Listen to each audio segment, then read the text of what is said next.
according to your organization, why does it feel like the disability community are having serious struggles with their career path in the state of Georgia? That's what I'm learning from you. I am sorry that I taught you that.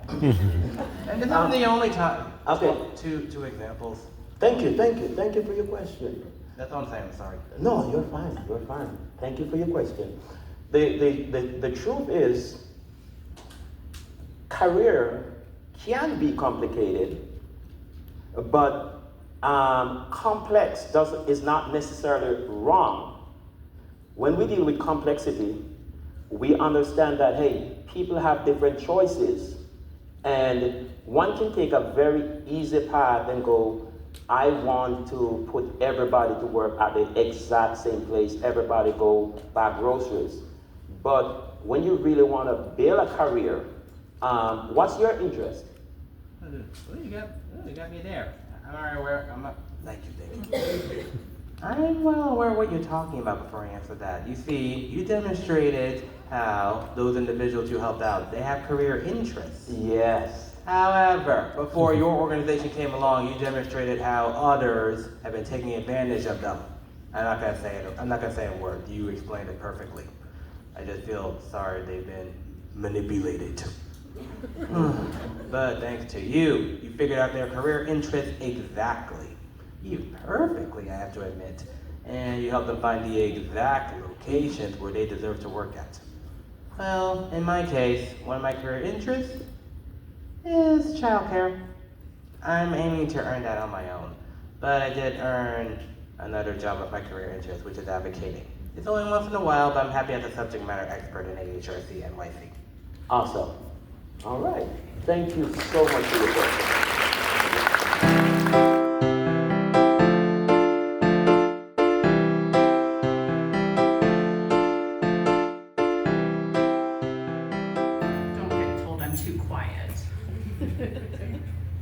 So good morning, my name is Sarah. I oversee our accreditation process. That's part of my role at the organization, but really we are the organizational mirror that looks at systems and practices and the space in between of what we're trying to do and what is actually happening. We have a small but mighty crew, and I share that because notably our team is separate from our compliance department, and I just share that because I know at a lot of organizations that is structurally the same team. We are a different team. We love compliance. We love being compliant, but we are not that team. A brief introduction to AHRC. We are a chapter of the AHRC based in New York City across the 5 boroughs. As you'll see from some of the statistics there, we are a large organization. That is great a lot of the time and tricky some of the time. So we have a lot of people that we're supporting, about 7,000 people on a daily basis. If you look at it over a year and counting families, that number grows pretty quickly. And we have about 4,500 workforce staff members across the organization in various capacities. We run everything from a summer camp with people with complex support needs who have one-on-one supports at summer camp to day service programs. We support about 2,000 people with employment in New York City and the area around. Residential settings, kind of, you name it, we do it, or we try to do it and create something new as well. So we're gonna go dive in a little bit more. Here is our small but mighty team. We're actually all in attendance here, so we'd love to chat and network. We are, again, focused on our current state of the organization and baseline that. We also tend to do a lot of data on our team. That's been an organizational muscle growth over, frankly, since COVID. In COVID, New York City was a really tough space to be in, especially the population density and the closeness, and there was a lot to do with data exposure and infection rates. And we track quality growth and change through the basic assurance monitoring plan. We love a PCE plan, and we love talking about that, but we also try to make sure that it's linked to just our overall strategy of the organization, our strategic goals, our mission, and our values. And it kind of all nestles together. So that is our team. So this is one of my favorite images. I used to be certified in POM. I'm no longer a certified instructor or interviewer, but was for about 6 years. And we teach POM regularly, but we talk a lot about the ceiling. So again, that assurance work is great. necessary, part of our commitment as providers, but we really focus on the enhancement, the above the ceiling work, and that is part of the rationale for those separate departments that I mentioned earlier. And so that creates a different focus, a different energy, requires a different skill set.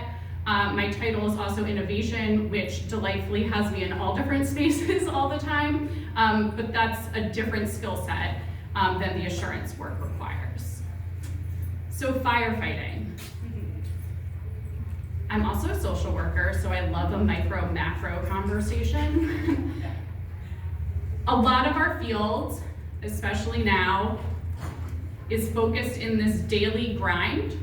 My background's in program. I ran program in certified and non-certified settings for about 15 years. I can appreciate that grind, right? You pick up a phone call, someone's calling because the family indicates their Medicaid has gone inactive, they didn't get the recertification, and you're trying to figure out how to contact their case manager and connect, right? You get that family phone call, there's a crisis, someone's gone to the hospital, they need support in the hospital, you need to change the entire shift of what's happening, you're low coverage, you need to wake someone up in the middle of the night, right? There's incident reviews in the state of New York. We have something called the Justice Center that has a lot of requirements for protection and safety purposes, understandably so, but it's a lot of bureaucratic and a lot of paperwork processing. We have compliance audits, auditor shows up, one from the city, perhaps of New York City for our city funding. The next day we have someone in one of our residences for a full audit on person-centered and HCPS settings regulations, right? These are the daily firefighting things that we are doing all the time in the fields. And this is one of my favorite memes, which just is kind of what we're all feeling all the time, right? You kind of ask a colleague how they're doing and you brace for impact because you don't totally know what's going on in their world, but you need to know what's going on in their world. And a lot of the time, that is assurance work. It is the stuff that kind of stops us from getting to the above the ceiling work. And as an organization, we have started to invest resources and time in building out systems outside of the firefighting. I do feel fortunate that our organization has been able to provide those supports, but it also aligns with our mission and values.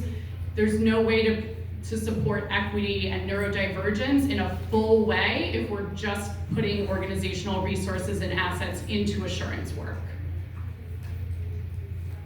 So we've done a few things. In POM, if you are certified in POM or engage in POM at your organization, there is a delightful POMism called culture of constant conversation. And that's what we've tried to do from a systems practice perspective, is get more information on a continuous basis with different intervals of time. Again, I love a micro-macro conversation. Feedback mechanisms that really tackle that blank space. First, we're going to talk about his listening sessions. So I think this will probably feel pretty straightforward. But listening sessions is really an opportunity to gather feedback from multiple people in a single service area or a specific location if there's a centralized site. So for example, we've had listening sessions at a house in Queens, and we've had listening sessions at a job site in Brooklyn.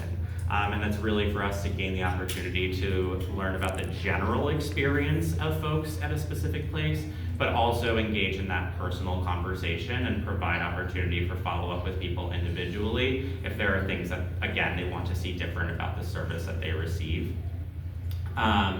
These are also initiated in different ways, so some of them it's like, I, Tommy, just don't know a lot about this place and I want to learn more, right? We're a very large organization. I certainly haven't been to every site. I'm trying, but right, I don't know everything, and so some of it is self-initiated.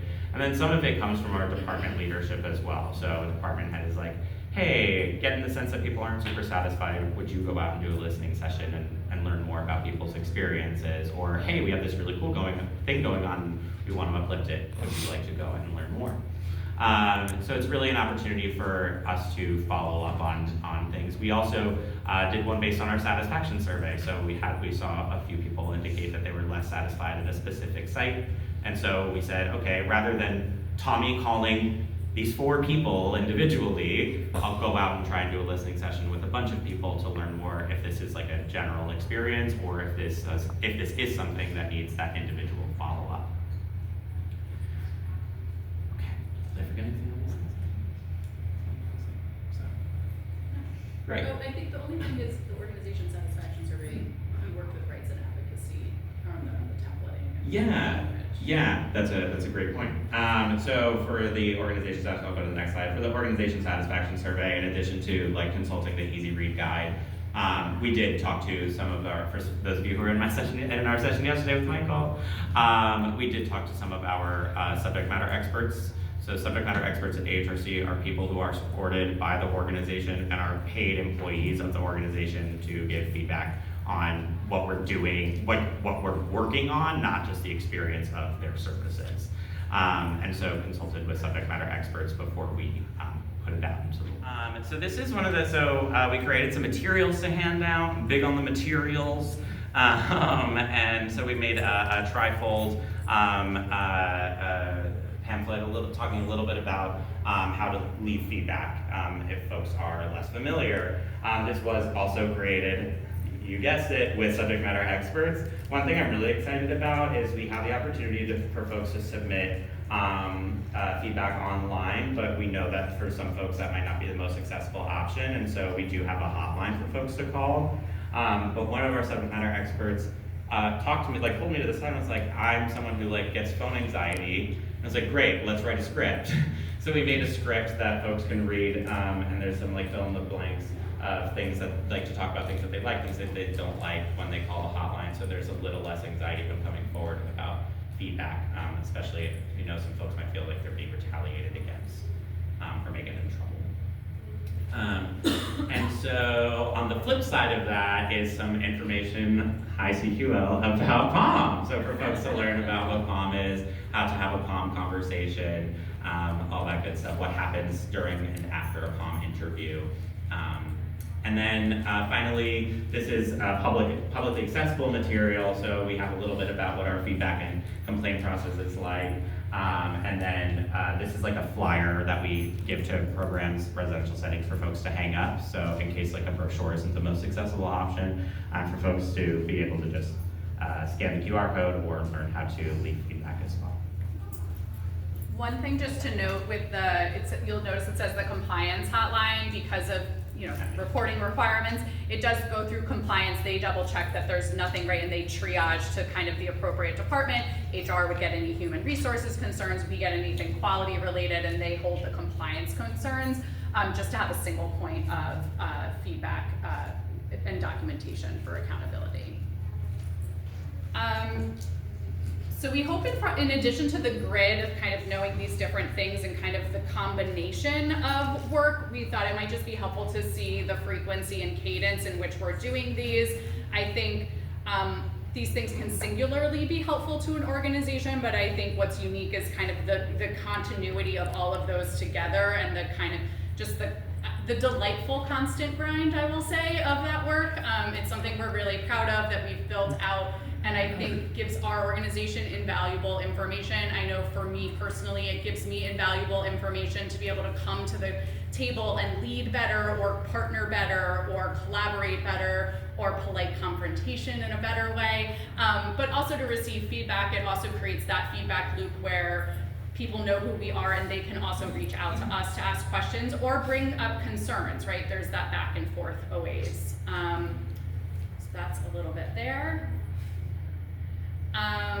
Yeah, so I think these are constant. These are not things that we're finished with. We are not putting them down. We don't call them projects because projects have a start and an end. These don't have an end.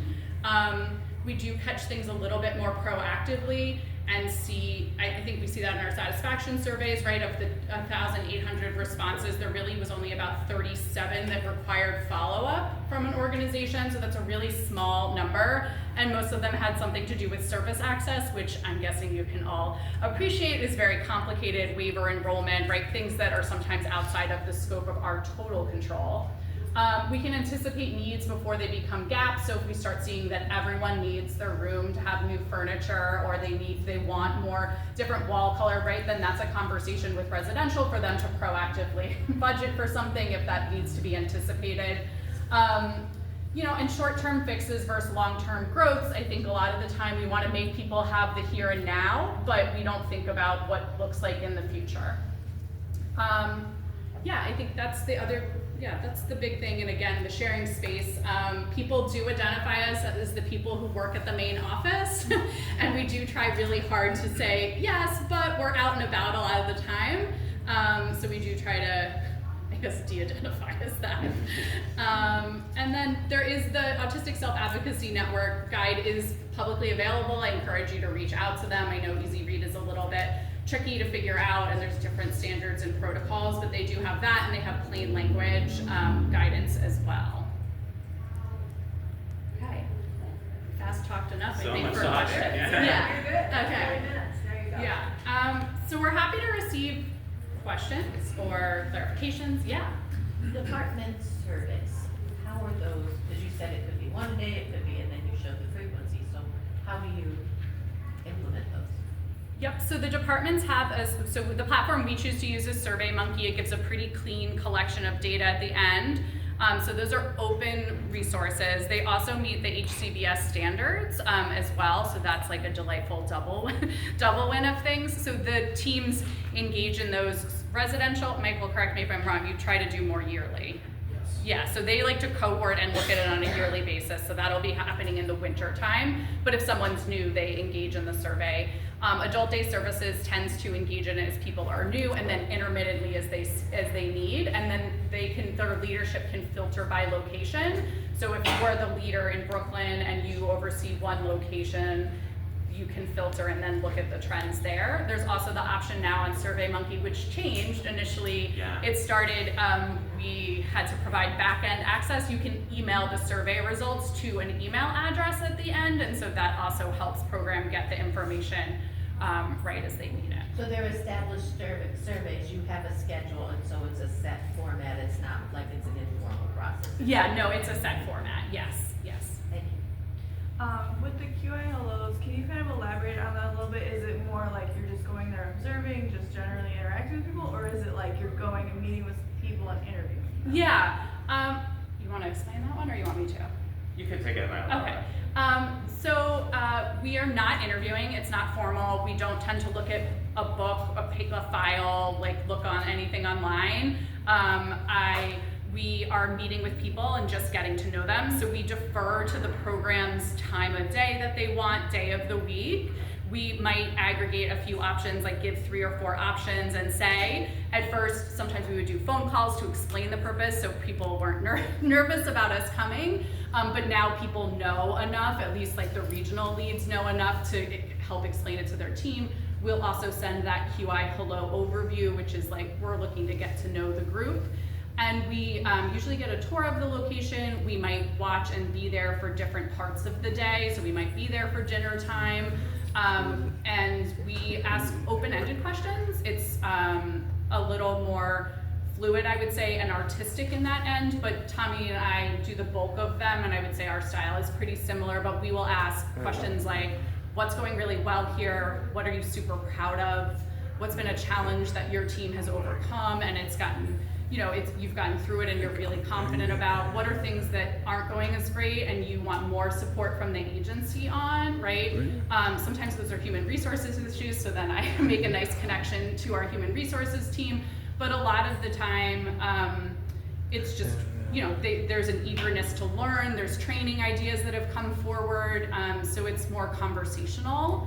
At all levels, it's conversational. And I would say, I consciously don't introduce myself ever by title in spaces. My supervisor also does the same, like we just show up as our first names, and people know who's coming, but just really trying to meet people where they're at. I hope that's helpful. Yeah, and usually it's like, we kind of have like a breadcrumb of like, oh, that's interesting, tell me more, or like, what does that look like, and then it kind of leads to other things. Yeah, there's some where there's like something we're interested in learning more about, like we know beforehand, but especially the first couple of years, like, I just don't know anything about this house, and like would love to meet the people and like their experience living there and get a tour. Like, I remember the first one that I did, I like purposely did not go with a notepad, and they were like, don't you have a notepad? Like, aren't you gonna write things down? Do you want to see files? And it's like, no, I want to just learn. Like, I just want to, you know, and like, obviously I took some notes and like I filled out the reflection form because there are things I want to remember, but that's really the vibe. Like, the vibe is like, we dress down on her, you know, like we've done some QI lows and shorts, and especially like not on cold days, but like For the record. I go in shorts, but yeah, like it's really just to observe and to learn and less to like assess. I would say. Thanks, Betsy. Nice to meet you. Thank you, Betsy. Take care. All right. Thank you, everyone. Time to go. Break time.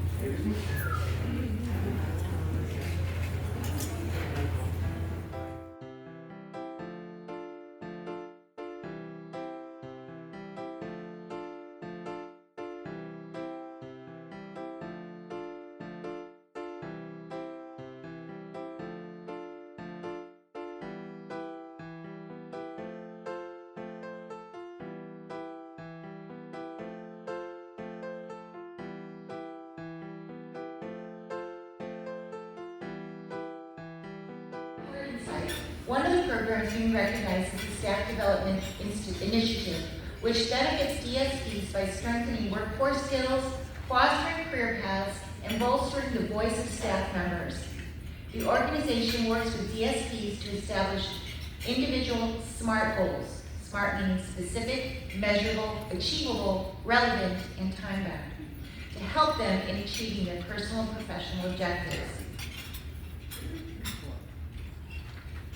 The program also creates a two-way feedback model between DSPs and supervisors to encourage communication and transparency through the SMART goal process.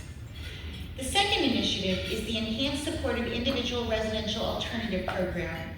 Through the initiative, AHRC New York City has created new residential opportunities for people by utilizing assistive and enabling technology and implementing innovative staff solutions. The program is providing people receiving services, especially as they age, with an opportunity to live more independently and benefit from supports that are more aligned with their unique needs and desires. Now, we would like to invite AHRC New York City to come on stage, accept this award, and share some remarks. Let's give them all a big round of applause.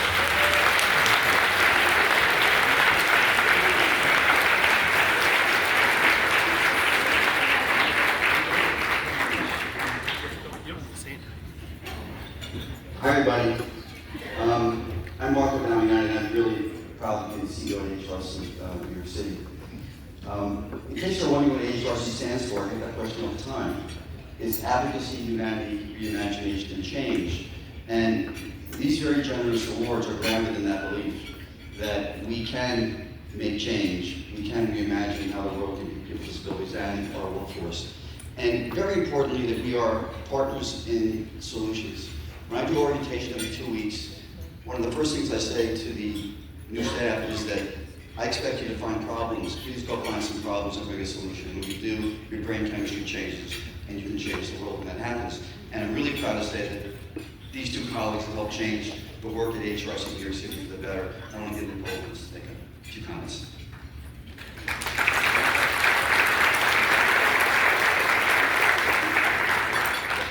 We just want to thank CQL for recognizing the work. Kent will talk about our SDI project, but for the ECRA model was really a learning curve, and we see from the presentations today how everybody's starting to embrace enabling technology. We actually have, here's Dave, he's at one of our tables, the ambassador for the program. It's actually a subject matter expert originally, who's become an ambassador for the program to talk to her peers about other opportunities that are out there to help people to become more independent. So I encourage you to continue to attend those workshops today. But we just thank you for recognizing all the work we've done.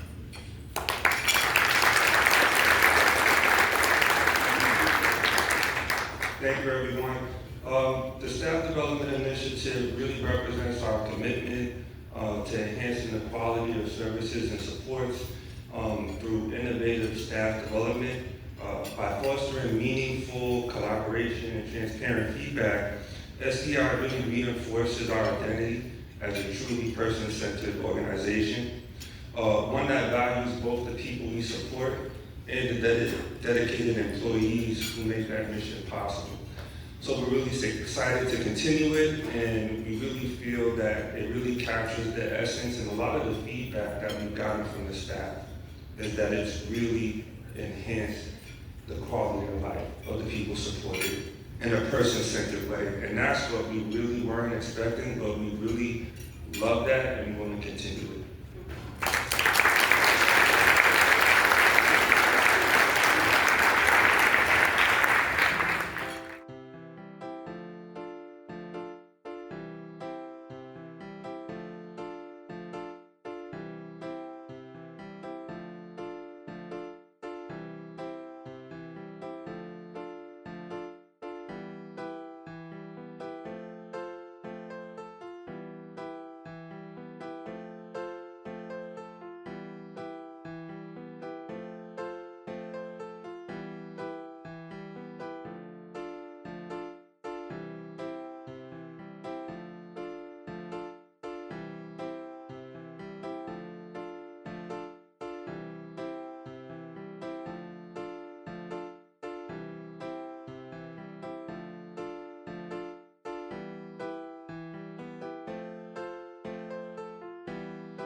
Job I have? Oh, I am more than happy to answer that. Sure. I'm from New York, to be honest. But to start things off, it wasn't an actual job, but it was my high school student volunteering program. They had different categories, and the one I chose was the childcare setting. I was new to being at a childcare center where my special ed class are stationed at 24/7. You know, ever since I started working there, I actually loved it. Yeah. Working with kids, being a classroom helper. Yes. I got to work with teachers and elderlies who work as, apparently, let me leave that out because that was hard to explain. There were elderlies who were there like grandparents. I don't remember, we called them grandma something. But the main point is, I loved it. I was earning checks and everything. And it felt like I was having an actual everyday job that I was getting used to. Of course, I had some flaws. I had some problems. I got in trouble, but I was still learning. We all learn, right? Yeah. It was. I have one person to thank who helped guided me through that memorable job I ever had. My high school teacher, Miss Lifland. Ever since I graduated, I kind of wasn't happy about that much because I had to say goodbye to something that felt like an actual job. I mean, when you graduate, you have to leave, right? So she stayed in touch with me, and we've been in contact ever since. But unfortunately, we lost her in 2024. So that's why, on her behalf, I seek to find a child care position that's well suited for me at some point. It's been complicated, but she's also the one who motivated me to be an advocate in the first place. That's why I have a project and everything to articulate what's like living with autism. Keep striving, right? Keep striving for what I'm you doing want. it for her sake.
Hi everyone! I, Michael Lettman, have so much to say.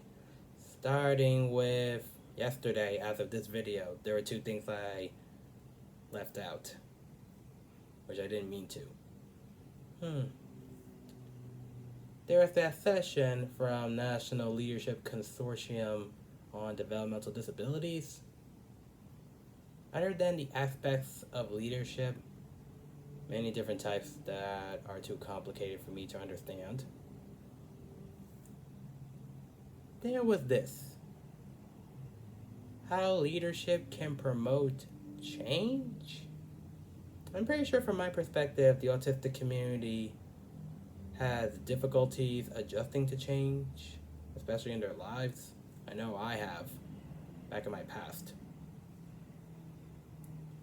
One thing's for sure: if promoting change can be provided by trustworthy leaders, what kind of good results would that lead to for the autistic community, I wonder?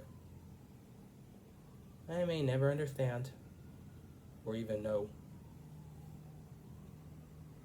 The other thing would be me visiting other organizations at tables. I got to interact with them, and I enjoyed it very much. And now, for today, as of this video, I'd like to start things off with an opening session by Dr. Stephen Hunt of Briggs and Associates. I cannot forget about his presentation.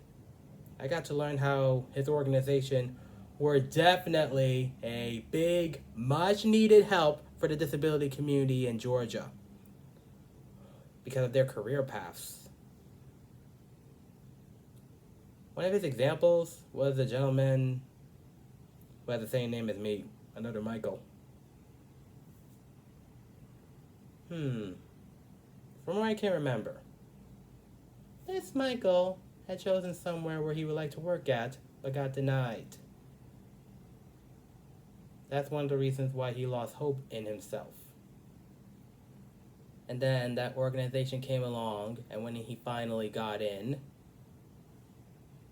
was in having the position of his career interests. And then that organization eventually managed to find him another location that was part of his career interests.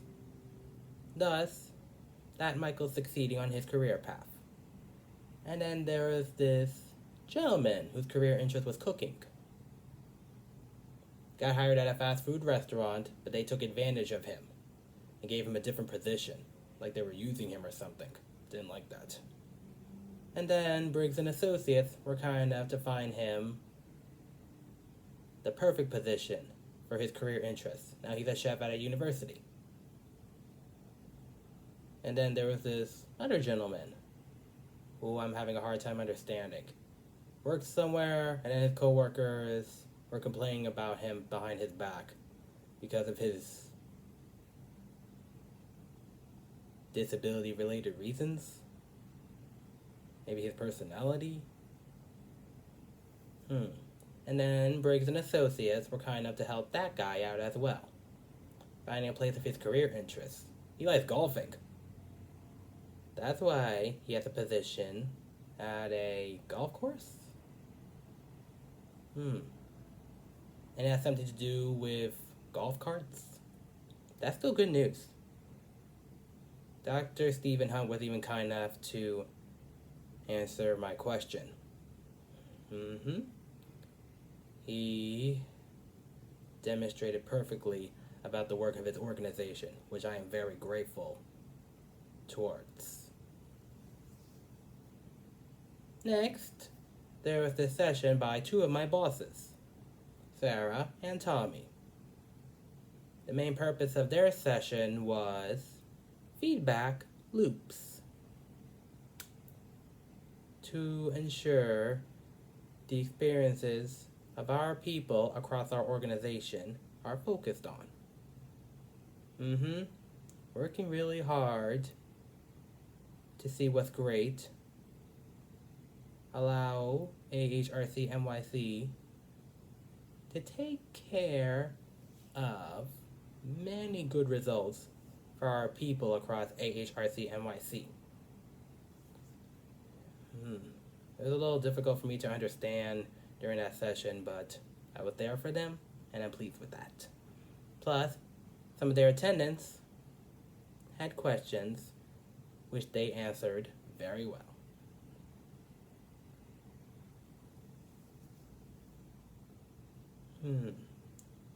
Oh yeah, and there was the award ceremony. AHRC NYC earned an award thanks to our residential program.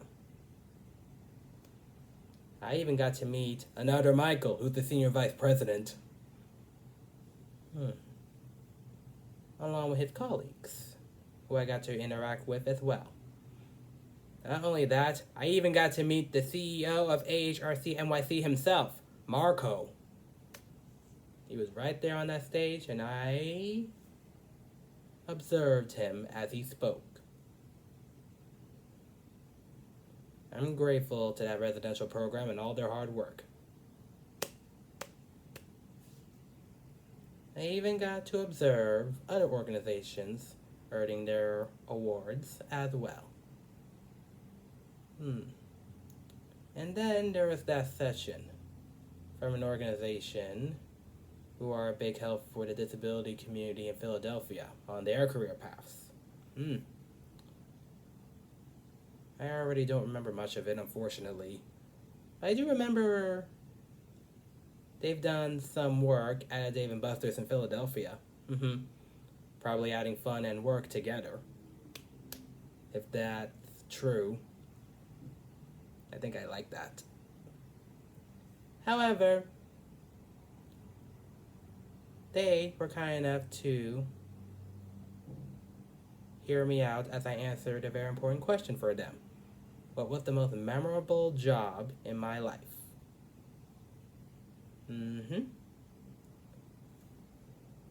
You all remember my late high school teacher, Miss Lifland, who gave me the most memorable job I've ever had in my life, which was why I answered that question for that organization, who were a big help to the disability community and their career paths in Philadelphia.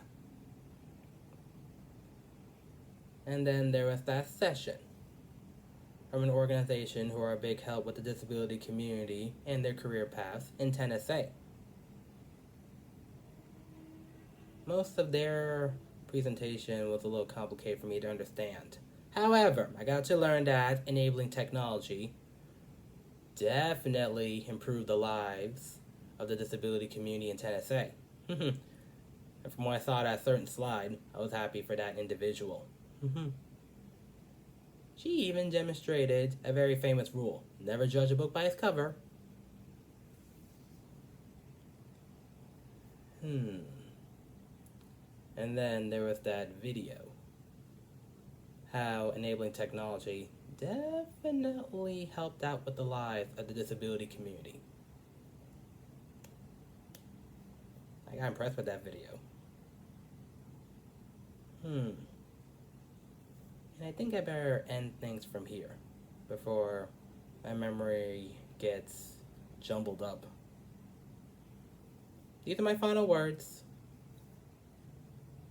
I really am enjoying the CQL Conference of 2025. So many sessions I've been attending, so much interactions. Good results. Please stay tuned for more. That's all.